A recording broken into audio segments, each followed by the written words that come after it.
Nous entrons dans la singularité. Ne vous inquiétez pas, je vais expliquer ce que ça veut dire. Et la passe d'armes qui vient d'avoir lieu entre le secrétaire de la guerre, donc c'est lui, Pete Hegseth, et Dario Amodei, le PDG d'Anthropic, la boîte qui fabrique Claude, l'IA aujourd'hui la plus performante du marché, en est la manifestation. Les tensions commencent à être très importantes. La lutte de pouvoir autour des IA, là, pour le coup, se voit. Hein. Elle se fait pas en coulisses, et c'est pour ça que c'est intéressant. Je vais vous expliquer ce qui vient de se produire, notamment ce tweet, qui est, extrêmement virulent. Donc de la part du secrétaire de la guerre envers Anthropic, ils accusent de traîtrise carrément. Ça rigole pas du tout, hein. Mais, donc je vous explique l'actu, et ensuite, je vous donne mon point de vue sur tout ça. On va dézoomer et regarder la signification historique. En tout cas, je vais vous proposer une signification historique de ce qui est en train de se passer.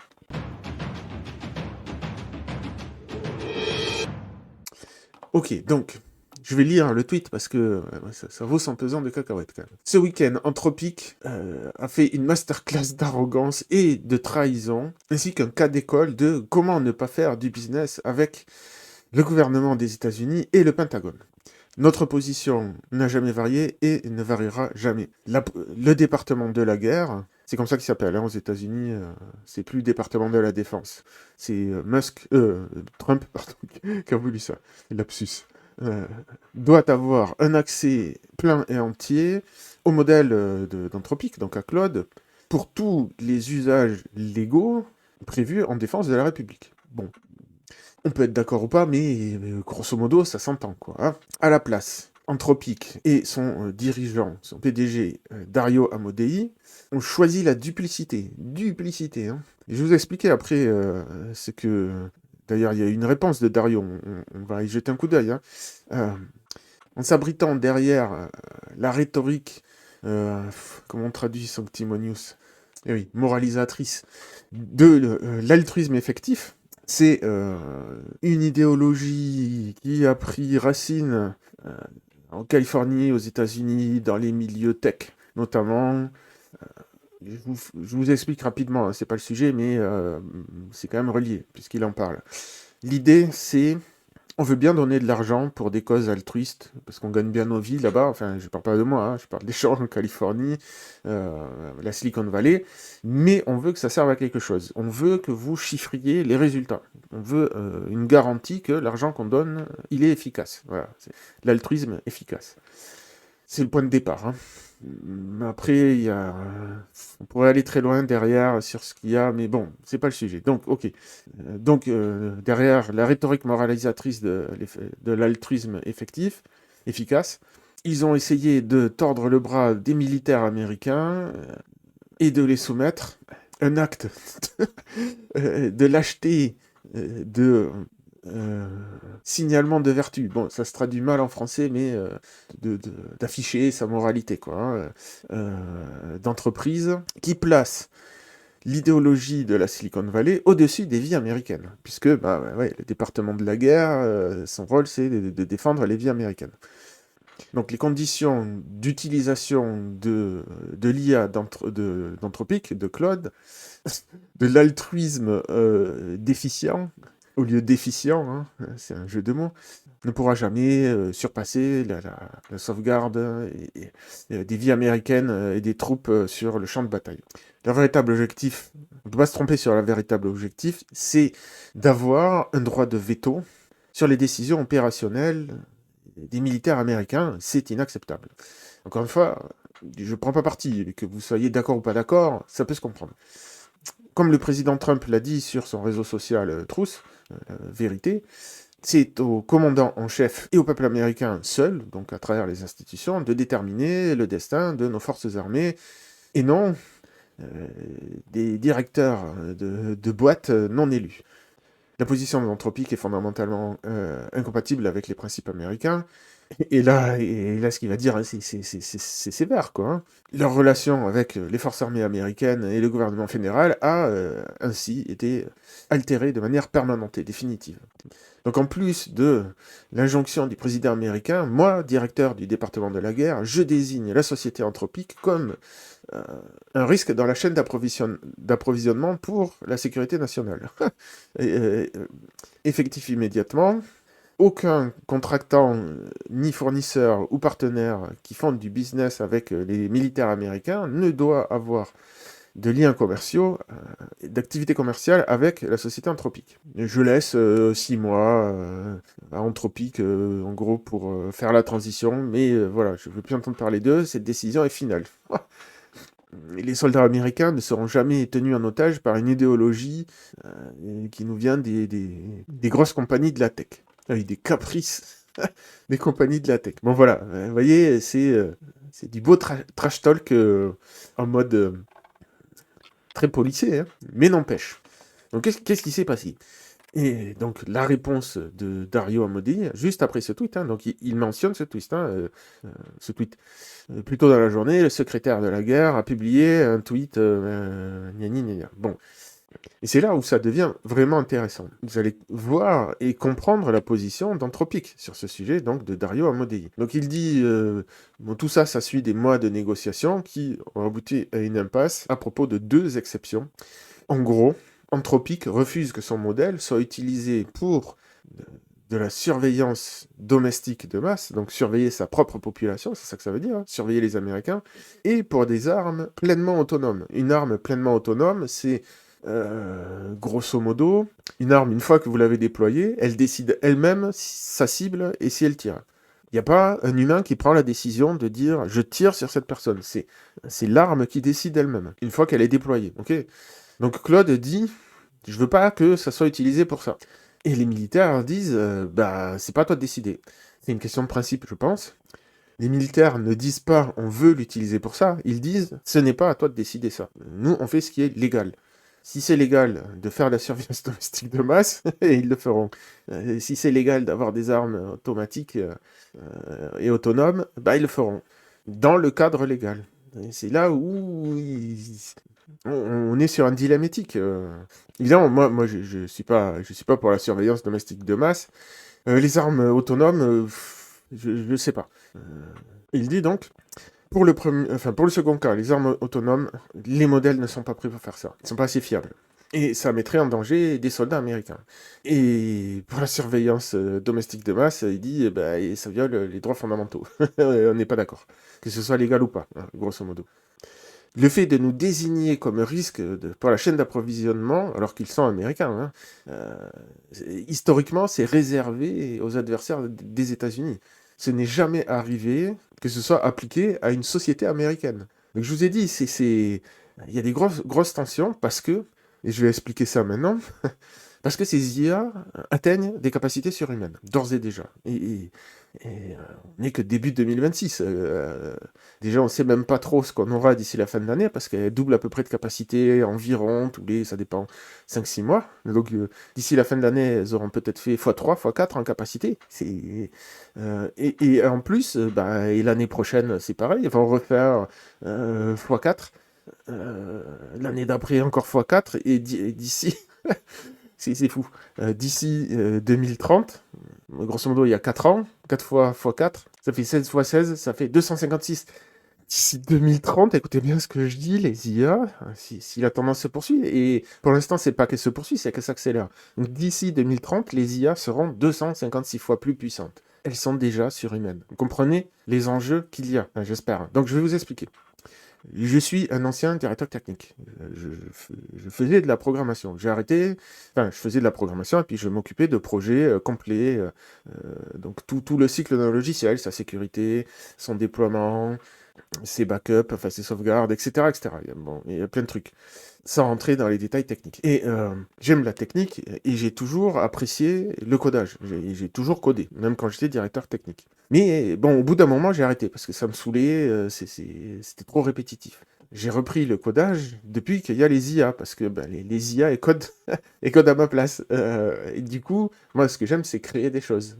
Les trucs, comme on dit, pisser du code, c'est-à-dire, on se met devant le clavier et puis on écrit du code, c'est quasi automatique, c'est chiant. Donc ça, puisque les IA le font, c'est cool. Bon, j'espère que jusque-là vous suivez. Ça, c'est le boulot des ingénieurs informatiques. Enfin, c'était le boulot des ingénieurs informatiques avant. Là, depuis qu'on a les IA, donc ça change. C'est-à-dire, on les fait coder à notre place, mais elles sont quand même assez limitées. Enfin, elles étaient assez limitées. Depuis, je dirais, quelques mois, en gros, le consensus, c'est depuis décembre 2025. Donc depuis 3 mois, 3 mois à peine. Les IA, notamment Claude, ont atteint un nouveau stade. Elles sont devenues surhumaines. Et je vous explique concrètement ce que ça veut dire, parce que je la touche, cette surhumanité, puisque je suis en train de travailler sur un projet en ce moment, un compagnon IA pour mes propres formations. Au début, c'était cool. Elles codent plus vite, on peut leur donner des tâches de plus en plus complexes à faire. Mais là, je me rends compte que c'est devenu surhumain. Surhumain dans le sens où je leur demande de faire des choses que maintenant je comprends de moins en moins. Donc le fait que je ne comprenne pas, ça ne veut pas dire que je ne peux pas contrôler le processus, ni le maîtriser. Mais petit à petit, je m'aventure dans ce domaine-là. Donc je comprends très bien que les IA plus avancées qu'ils ont dans leur labo, ils sont déjà dans la phase d'après. Mais il n'empêche que moi, je touche cette surhumanité des IA en ce moment même. Elles réalisent des tâches extrêmement complexes sans se tromper, mieux que moi, et des tâches certaines tâches que je ne saurais pas faire. C'est-à-dire, elles utilisent des fonctionnalités de langage de programmation que je ne connais pas. Elles utilisent aussi enfin, elles programment des trucs que je ne comprends pas forcément. Par exemple, là, je leur demande de me programmer des outils statistiques. Les statistiques, c'était pas mon truc, j'étais mauvais là-dedans. Et elles font des trucs que je ne comprends pas. Mais si je comprends pas le truc, je peux leur demander et elles savent le coder. Donc là, moi, je le répète, hein, je touche en ce moment très concrètement au côté surhumain de ces IA. Alors, bien sûr, sur la planète, il y a encore des gens qui maîtrisent tout ça. Je veux dire, collectivement, elles ne dépassent pas les capacités collectives de l'humanité. Mais par contre, individuellement, elles sont... enfin voilà, je vous dis, je leur fais faire des trucs que moi, je ne serais pas capable de faire seul, même avec beaucoup plus de temps. Jusqu'à il y a 3 mois en arrière, tout ce qu'elles faisaient, je pouvais le faire avec... j'aurais été plus long. Mais là, maintenant, c'est plus ça. Enfin, si, je pourrais prendre le temps d'étudier ces trucs-là, mais ça commence à devenir vraiment extrêmement long. Donc on en est là. Et je répète, en 2030, dans 4 ans, c'est demain, elles seront 256 fois plus puissantes, à la louche. Donc elles vont intervenir dans de plus en plus de domaines de la vie. Le médical, évidemment, mais aussi les décisions politiques, la programmation, le marketing, évidemment, etc. etc. C'est la technologie qui est en train de tout bouleverser. C'est comme au siècle dernier, quand ils ont eu l'électricité, ça a tout changé dans la vie. Quand la lumière est arrivée dans les maisons, qu'ils ont eu des machines, les machines à laver dans les maisons, ça a tout changé. On en est là. Donc évidemment, grosse lutte de pouvoir. Et justement, très récemment, OpenAI a annoncé que ils allaient être un peu plus laxistes sur leur politique de sécurité. Parce que jusqu'à présent, et ils ont dit en fait, nous, on avait avancé ces politiques de sécurité en fait pour que tout le monde les suive. Si on est les seuls à les suivre, on est défavorisé dans la course aux IA, donc on peut pas. Donc, on va faire tout notre possible, mais voilà, ils annoncent l'arrêt de la poursuite de leurs propres standards de sécurité. Donc évidemment, tout le monde a réagi à cette annonce. Et ça arrive en même temps que cette histoire-là. Donc, qu'ils refusent certains usages non éthiques des IA, même pour le gouvernement démocratiquement élu. Et je peux comprendre, je vous parle régulièrement sur cette chaîne de démocratie zombie, de guerre culturelle, donc là, on est en plein dedans. D'une part, parce que la Silicon Valley, en tout cas une partie, elle s'est scindée en deux. Hein. Maintenant, il y a 2 Silicon Valley. Il y a une Silicon Valley comment on pourrait les appeler? Elles sont toutes les deux libérales, en fait. Mais bon, il y en a une qui est libérale de droite et il y en a une qui est libérale de gauche. Bon, je vais le dire comme ça, faute de meilleur vocabulaire. Et donc, d'une part, il y a cette guerre culturelle. Et les IA, forcément, vont jouer un rôle majeur là-dedans. Et en l'occurrence, Dario Amodei, il est plutôt côté gauche et l'administration américaine, Trump, ils sont plutôt côté droite. Hein. Alors, c'est pas la même que la droite d'Elon Musk. Mais bon, bref, je vais simplifier, sinon je vais pas passer 2 heures sur les partis politiques américains. Et en plus, non, c'est pas ici. En plus, il y a le fait que on est dans des démocraties zombies de moins en moins fonctionnelles. Donc évidemment que, peu importe le bord auquel on appartient, le bord politique auquel on appartient, ben on se dit, ouais, mais qui va être au pouvoir, quoi. Donc finalement, Dario Amodei, il se dit, ouais, moi je leur laisse faire leur truc, mais il y a certaines choses, non, je refuse, peu importe qui est au pouvoir. Je veux conserver ce pouvoir, puisque c'est moi qui fabrique cette IA, je fais ce que je veux avec. Voilà. Vous êtes d'accord ou pas, encore une fois, c'est pas la question. Je pense qu'on peut comprendre sa position. Sachant que, je vous ai dit, les IA continuent de s'améliorer très fortement, mais il y a aussi un autre phénomène. C'est que on se dirige vers la super IA. Alors, je ne refais pas l'explication que j'avais déjà donnée précédemment, mais grosso modo, l'idée c'est que, et c'est pas moi qui le dis, c'est Dario Amodei qui en parle, c'est que, voilà, au début, ce sont les humains qui créent des IA, hein, puis après, la phase d'après, c'est il y a de moins en moins d'humains qui créent des IA, qui créent d'autres IA, et puis les autres, ben, ils regardent faire, et puis à la fin, ce sont des IA qui fabriquent les IA suivantes. Et on n'est pas loin de ça. Ça s'appelle boucler la boucle dans le jargon. C'est-à-dire que aujourd'hui, on en est là, c'est Anthropic qui utilise ses propres IA pour coder les IA suivantes. Et il dit on n'est pas loin de coder 90% de la prochaine version avec l'IA elle-même. Et quand on parle de boucler la boucle, c'est qu'on arrive à un stade où bah, il n'y a plus d'humains, ce sont des IA qui codent les IA toutes seules. C'est ça qu'on appelle la super IA. On n'y est pas encore, il y a plein d'obstacles, mais grosso modo, même si on n'y est pas, même si les humains interviennent encore, globalement, le processus fait que, le processus de compétition entre les sociétés, le fait que chacune utilise ses propres IA pour coder les IA suivantes, fait que c'est comme si on a une pseudo super IA, en tout cas qui est en train de se développer. Donc ça va très vite et ça va de plus en plus vite. C'est pour ça que je vous dis, il y a des enjeux de pouvoir gigantesques. Et l'un des plus graves dangers de mon point de vue, c'est la super IA, ou en tout cas les IA telles qu'on les a actuellement, mais super puissantes, dans les mains du gouvernement. Et pour moi, je m'en fiche que ce soit un gouvernement de droite ou de gauche, pour moi, on est dans un régime quand je parle de démocratie zombie, c'est parce qu'on est dans un régime bâtard que j'appelle la bureaucrature, qui est en roue libre. Hein.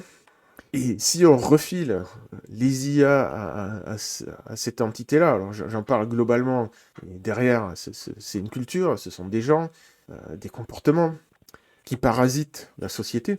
Si on leur refile ça, puisque à travers l'État, ils peuvent s'accaparer les IA, bah là, je vous dis, on n'est pas dans la merde. Ça va pas être fun. Là, on se dirige vers des sociétés dystopiques, surveillance massive. Donc, en fait, quand Dario Amodei, il dit la surveillance domestique, je suis pas pour, pour ma part, j'ai envie de dire merci Dario. Mais d'autre côté, je comprends aussi les militaires hein, qui disent c'est pas toi qui décide. S'il y a une menace, je sais pas quoi, enfin peu importe, c'est pas un Gus dans son coin de décider ça. Et je comprends. Mais si on était dans des démocraties fonctionnelles, je dirais ouais, super, cool. Mais c'est pas le cas. Donc bon, moi je suis complètement partagé là-dedans. Je suis pas là pour vous donner des réponses, hein, que ce soit clair. Je vais pas vous dire hein, c'est lui le gentil, c'est lui le méchant. Et je vais même pas vous dire, hein, c'est ça la solution, c'est évident qu'il faut faire comme ci, comme ça. Ouais, faudrait réparer la démocratie, mais de mon point de vue, c'est pas possible. On va passer dans autre chose. Donc voilà, maintenant je vais vous exposer ma vision sur potentiellement la suite. Je vais pas tout expliquer, mais voilà, on est dans une crise métapolitique, donc une métacrise, si vous voulez, ou une crise de... Enfin, une tempête parfaite de plusieurs crises qui fonctionnent en conjonction les unes avec les autres. Avec au cœur de ça, la dénatalité, j'en parle souvent. Bon, l'idée, c'est que c'est une crise politique. Mais là, je ne vais pas insister là-dessus. Ce que je veux dire, c'est que, pour moi, je vais réifier, c'est-à-dire je vais simplifier, je vais schématiser, je vais faire comme si l'IA était une entité qui avait une volonté propre. C'est pas le cas, hein. Je précise, c'est une image, c'est une analogie. Et c'est un peu comme la main invisible du marché. C'est une analogie qui décrit quelque chose. Pour moi, en fait, l'IA, c'est comme si, en la prenant comme une entité globale, elle était en train de grimper les échelles de la société pour gagner du pouvoir petit à petit, de plus en plus haut dans l'échelle sociale. Donc, au début, elle est donnée aux gens. Bon, il y a les grosses sociétés qui l'utilisent pour elle, en interne, mais petit à petit, donc, elle s'infiltre dans plein de domaines. Elle va être utilisée pour du marketing, pour faire des campagnes politiques. Elle va être utilisée par les militaires, et petit à petit, elle remonte. Et selon moi, en fait, ce qui va se passer, c'est que, au bout d'un moment, elle va carrément dépasser les humains, puisqu'elle a des capacités surhumaines, d'ores et déjà. Et en fait, elle va finir elle-même par diriger les militaires, les politiques, et petit à petit, l'ensemble de la société. Donc imaginez-le comme une sorte d'entité qui apparaît là, et puis qui remonte les couches de la société pour à la fin en prendre le contrôle. C'est un peu comme ça que je le vois. Encore une fois, l'IA n'est pas autonome et tout ça, mais grosso modo, c'est un peu comme ça que ça se passe. Quand vous avez plusieurs sociétés qui sont en concurrence, elles font pas ce qu'elles veulent, en fait. Les gens ne décident pas. Ils réagissent à des incitatifs de marché, des incitatifs géopolitiques, etc. Et là, c'est exactement ce qui se passe avec cette histoire avec tout ce qui se passe autour de Claude. Si Anthropic abandonne sa politique de sécurité, ben, c'est précisément à cause de ces règles du jeu et des incitatifs. Et si les militaires américains finissent par déléguer de plus en plus de décisions à l'IA au point qu'elle devienne autonome pour décider quoi attaquer, mais petit à petit, elle va prendre de plus en plus de place parce que pourquoi laisser les décisions à des militaires alors que l'IA va décider mieux, quoi, avec ses capacités surhumaines? Donc oui, peut-être qu'à la fin, il y aura quand même un gars qui va tamponner, mais de toute manière, il servira plus à grand-chose, quoi. Ce sera une espèce de pantin, de fusible, peut-être, de fusible légal qui sera mis là. Bon, je sais pas. Mais grosso modo, c'est ce qui est en train de se passer. Donc, quelque part, pour moi, si la bureaucrature s'empare des IA et nous fait basculer dans une société dystopique, ce n'est qu'une phase. Ce n'est que la phase pendant laquelle les humains contrôlent l'IA, mais voilà, je vais mettre ici.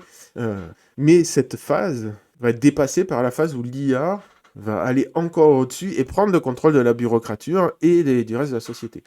Je ne dis pas que c'est comme ça que ça va se passer, et je ne suis pas un prophète. C'est un scénario prospectif. Il y a d'autres possibilités, mais pour moi, celui-là, c'est un peu mon scénario zéro, mon scénario de base. C'est un peu comme ça que je vois les choses. C'est très discutable. Peut-être que vous voyez les choses autrement. Je regarde ça en plus sans jugement moral dessus. Je dis pas c'est bien, c'est mal. Je dis juste, je pense que c'est comme ça que ça risque de se passer. Je pense que petit à petit, les gens vont de plus en plus demander à être dirigés par les IA, à ce que les IA prennent les décisions. Ça va être le cas. Pourquoi vous voudriez être jugé par un juge humain qui a plein de biais, qui est plus sévère avant le repas? C'est connu, hein, j'invente pas ce truc-là. Euh, Plutôt qu'une IA qui, ben, une fois qu'on lui a donné ses directives, elle les suit et elle les respecte. Elle est neutre, entre guillemets. Elle va pas vous juger à votre tête ou parce qu'elle a une mauvaise humeur ce jour-là ou parce que vous n'avez pas les bonnes idées politiques. Euh, et c'est pareil dans le médical. Quand votre vie va être en jeu, vous allez faire confiance à une IA dont vous savez que les décisions sont meilleures ou à un médecin, votre médecin de famille qui, bon, bah voilà, c'était pas le premier de sa promo. Vous faites confiance à qui? Hein? Bah, je vous dis, petit à petit, je pense que ça va venir de toutes les couches de la société, et y compris les politiciens, les militaires, tout le monde va déléguer une partie des décisions envers les IA. Alors, ça peut sembler contradictoire avec d'autres choses que j'ai dit par ailleurs, hein, notamment la vidéo sur Guillemot.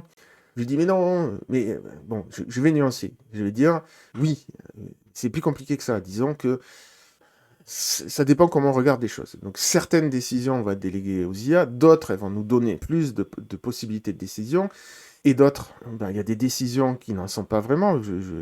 Quand c'est les incitatifs de marché, les incitatifs géopolitiques, on n'a déjà pas de capacité de décision. Donc en fait, les IA, elles vont juste remplacer ce qu'on faisait déjà, ce qu'on ne décidait pas déjà. Donc il y a toutes sortes de situations qui sont possibles. Mais bon, grosso modo, et en plus là c'est une analogie, je schématise pour simplifier. C'est juste pour dire, que cette histoire de dystopie et de la bureaucrature qui s'empare de l'IA, pour moi, ça sera un passage qui va pas être agréable, hein, je vous le dis. C'est pas quelque chose que je souhaite, mais je pense que on finira par s'en sortir après.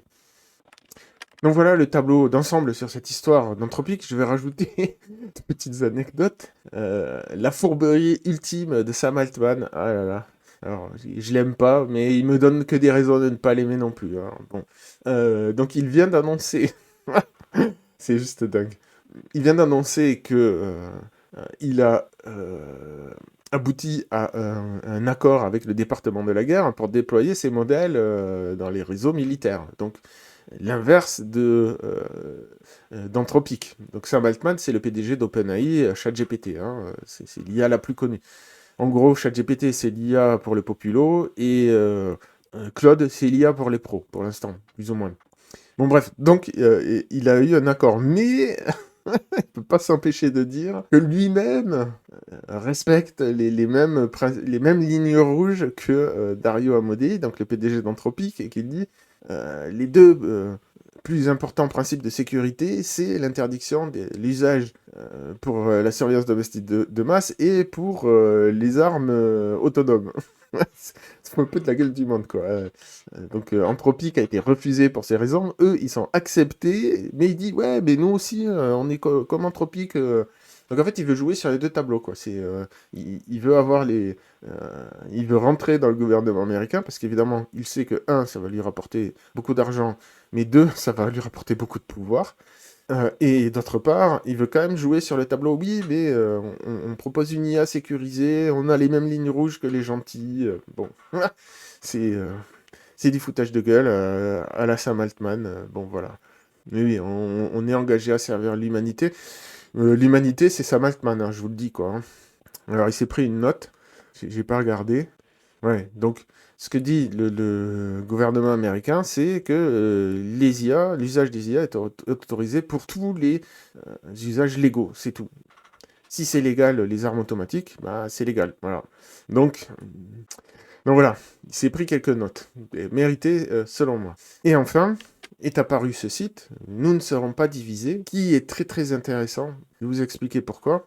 Donc le département de la guerre menace d'invoquer, pardon, alors je connais pas les subtilités du droit américain, donc le Defense Production Act, pour utiliser leur modèle selon leurs besoins, et donc bon, ils ont exclu ils ont plutôt inclus Anthropic dans la chaîne d'approvisionnement risquée. Bon, tout ça parce que Anthropic a eu le courage de rester ferme sur ses lignes rouges. Et le Pentagone est en train de négocier avec Google et OpenAI pour avoir ce que Anthropic leur a refusé. Ils essaient de nous diviser, nous, les compagnies qui fabriquent des IA, donc Google, OpenAI, Anthropic en l'occurrence. Et donc ils ont signé une lettre pour dire, nous, les employés de Google et OpenAI, les deux leaders mondiaux dans les IA, c'est vrai, nous espérons que les leaders mettront leurs différences de côté et refuseront la demande du département de la guerre. Et je précise que c'est pas nouveau, cette histoire. J'ai commencé à lire le bouquin de... j'ai plus son prénom, Karp, le PDG de Palantir, qui explique que la culture américaine a beaucoup changé. Alors lui, il le déplore, et qui dit il n'y a plus de patriotisme, mais en fait, il y a une culture à la Silicon Valley qui s'est installée où les gens sont antimilitaristes et refusent de bosser avec les militaires. Et il dit que Google a été obligé de céder, que les PDG de Google ont été obligés de céder et ont dû refuser des contrats à cause de ça, quoi, hein. Parce que les employés démissionnaient en masse. Donc, c'est pas anodin, en fait, cette histoire. Vous pouvez vous dire, oui, c'est des gus, ils vont protester, mais personne ne les écoute. Alors, ça va dépendre. Pour l'instant, je sais pas. Bon, 612, c'est pas énorme, je trouve. Faut voir si c'est des... voir les profils, bon, scientiste, bon, je sais pas, j'ai du mal à évaluer la portée de ce geste-là, mais je vous explique le contexte néanmoins, pour dire que ça pourrait avoir une grosse portée. Parce que ces gens-là, visiblement, hein, ils ont déjà été prêts à démissionner en masse de sociétés pour leur tordre le bras. Donc voilà où on en est, et voilà les tensions qu'il y a autour de ces IA. Et c'est que le début, parce que là, on va arriver dans la phase où on va avoir des licenciements de masse, et dans la phase où ben, les IA deviennent très clairement surhumaines. Voilà, je répète, hein, moi j'y suis confronté, titre individuel, donc évidemment que des boîtes, ils sont de plus en plus confrontés. Et je répète, hein, parce que je veux surtout que vous reteniez ça, en fait. Toute cette histoire autour d'Anthropique, ce que j'essaie de mettre en valeur derrière, c'est les IA deviennent surhumaines. On leur fait faire des choses qu'on comprend de moins en moins. Donc je répète, moi aujourd'hui, je leur fais faire des choses que je pourrais comprendre en faisant des efforts, mais je leur fais néanmoins faire des choses que je ne comprends pas. Et petit à petit, moi et les autres, on voit bien que on leur fait faire de plus en plus de choses qu'on comprend de moins en moins. C'est la tendance, et plus elles vont être surhumaines, et plus on va faire ça. Et le jeu, c'est d'arriver à les contrôler quand on fait ça. Évidemment, on joue aux apprentis sorciers. Je vais pas jouer les oies blanches là-dessus. C'est très clair. Évidemment, ça dépend dans quel domaine on travaille. Moi, je ne suis pas un militaire. Donc, si je me plante, ça va pas avoir des conséquences dramatiques. Mais c'est à ça que l'humanité est en train en tout cas, certaines parties de l'humanité commencent à jouer. Je veux que ce soit très clair pour vous. Je vous ai dit en préambule, on rentre dans la singularité. Voilà. La singularité, c'est un des avenirs, bon, c'est une des manières de qualifier l'avenir, c'est-à-dire ben, la technologie accélère tellement que elle devient quasiment autonome, elle se fabrique elle-même. En gros, des robots qui fabriquent des robots. Ça fait évidemment penser à Matrix, Terminator et tout ce que vous voulez comme scénario catastrophe. Et je vais pas vous dire que tout ça, ce sont des chimères. On appelle ça le grand filtre, hein, le terme n'est pas de moi. C'est quand une civilisation atteint ce stade-là, on ne sait pas si elle survit. Et c'est peut-être pour ça qu'il n'y en a pas tant que ça dans l'univers des civilisations avancées. Bon, euh, on en est là. On entre dans la singularité. Retenez bien ça. On apprend à manipuler des technologies surhumaines. Alors, un tractopelle, c'est surhumain, hein, une fusée, c'est surhumain, des trucs surhumains, il y en a plein. Mais là, c'est cognitif, c'est de l'intelligence, c'est vraiment différent. Et c'est en partie autonome. Ray Kurzweil, voilà, c'est lui, a dit qu'on atteindrait la singularité en 2045, de mémoire. Quand j'avais lu ça, bon, ça m'avait fait bien rigoler. Bon, maintenant, bah, je rigole plus, parce que, ben, je sais pas si ça sera 2045, mais c'est tout à fait plausible comme date, et en tout cas, c'est dans pas très très longtemps. On se dirige vers ça, très clairement. Et les choses sont en train d'accélérer. Donc, retenez ça. Nous entrons, c'est le vocabulaire d'Elon Musk que je m'approprie, nous entrons dans la singularité. Ça veut dire que le monde en 2045 sera très différent de celui qu'on connaît aujourd'hui. Donc à partir de maintenant, les choses vont changer. Et ça commence maintenant, là. Pour l'instant, on ne voit pas grand-chose. Il n'y a pas 30% de chômage, mais ça commence. Et il n'y a pas que ça qui va changer, hein.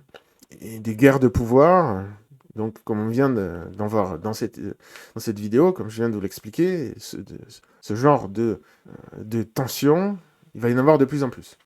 Donc voilà, si vous ne connaissez pas la chaîne, vite fait, je fatigue. Donc abonnez-vous, likez, commentez, partagez. Si vous voulez collaborer, vous pouvez proposer des sujets, des critiques constructives, voir si vous n'êtes pas d'accord, on peut en débattre. Et puis voilà, bah après, j'ai écrit plusieurs bouquins sur des sujets un peu différents, mais en fait tout est relié. Et là, tout ce que je raconte, en fait, c'est un peu l'extension. Bon, et maintenant, je cherche pas à le vendre, ce bouquin. Il est un peu daté, hein, je parle pas des IA à l'intérieur, mais voilà. Les grandes tendances que j'avais identifiées à l'époque, elles sont toujours valables.